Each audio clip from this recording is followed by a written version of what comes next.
بڑی احتیاط کے ساتھ وہ آیات جن کے اندر علماء کرام کا آپس میں اختلاف ہے، اہل سنت والجماعت کے منہج اور مسلک کو اختیار کیا گیا۔ جب بھی وہ میرے کام سے خوش ہوتے یا دارالسلام کے کام سے خوش ہوتے تو دعا دیتے، اللہ تعالی ہم سب کو قیامت والے دن نبی کریم صلی اللہ علیہ وسلم، میرے ماں باپ قربان ہوں، ان کے جھنڈے کے نیچے اکٹھا کرے۔ ڈاکٹر صاحب مجھے کہنے لگے، عبدالمالک جنت چاہیے؟ اب دیکھو ذرا اندازہ کریں، ڈاکٹر محسن جیسی شخصیت مدینہ منورہ سے ٹیلی فون ہو اور میرے جیسا گناہگار آدمی۔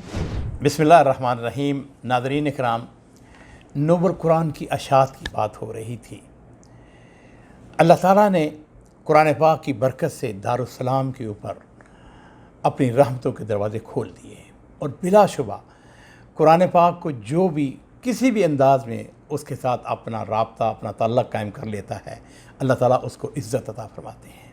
یہیں سے میرے ذہن میں یہ خیال پیدا ہوا کہ ہم نے دنیا کی مختلف زبانوں کے اندر قرآن پاک کو شائع کرنا ہے۔ اردو ترجمہ احسن البیان، اس کی باری تو بعد میں آئی۔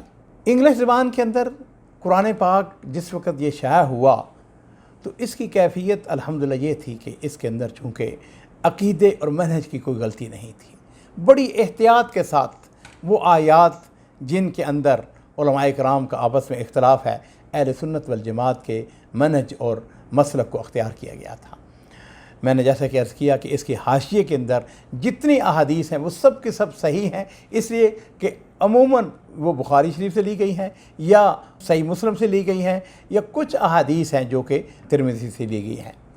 ڈاکٹر صاحب جو ہیں وہ انہوں نے میری تربیت کے اندر بہت گہرا کردار ادا کیا، بہت عظیم شخصیت تھے۔ وہ ہمارے پاس جب بھی تشریف لاتے تو ہم گھنٹوں آپس میں بیٹھتے۔ ڈاکٹر صاحب جو ہیں وہ پکے موحد تھے، ان کی ہمیشہ یہ دعا ہوتی ہے کہ جب بھی وہ میرے کام سے خوش ہوتے یا دارالسلام کے کام سے خوش ہوتے تو دعا دیتے، اللہ تعالی ہم سب کو قیامت والے دن نبی کریم صلی اللہ علیہ وسلم، میرے ماں باپ قربان ہوں، ان کے جھنڈے کے نیچے اکٹھا کرے۔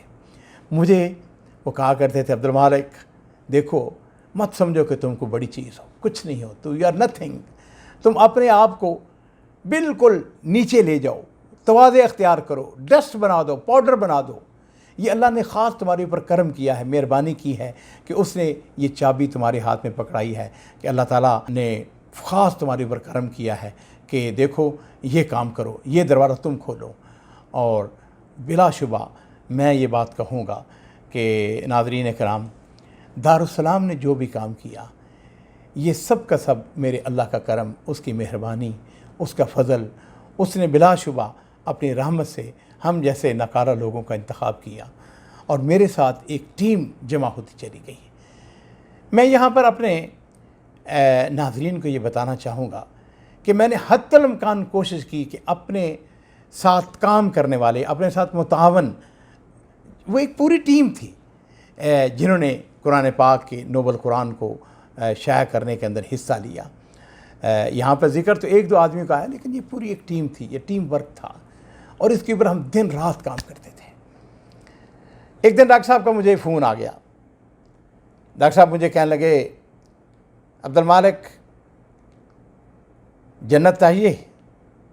اب دیکھو ذرا اندازہ کریں، ڈاکٹر محسن جیسی شخصیت مدینہ منورہ سے ٹیلی فون ہو اور میرے جیسا گناہگار آدمی، اور ڈاکٹر صاحب مجھے یہ بشارت دے رہے ہوں اور مجھ سے سوال کر رہے ہوں، عبدالمالک جنت چاہیے؟ تو میں نے کہا ڈاکٹر صاحب جنت اس کو نہیں چاہیے۔ کہنے لگے اچھا پھر ایسا کرو کہ یہ جو نوبل قرآن ہے یہ سب کا سب اس کی فلاپی ڈسک اٹھا کر مجمع ملک فہد کو دے دو۔ چنانچہ میں نے تھوڑا سا سوچا اور غور کیا، اور وہ لمحات مجھے آج بھی ناظرین یاد ہیں۔ میں نے کہا عبدالمالک گھر بیٹھے ہوئے اللہ تم کو عزت دے رہا ہے، شان دے رہا ہے۔ مجمع ملک فہد یہ حکومت کا پریس ہے، نہ جانے کتنے ملین کاپی وہ شائع کریں۔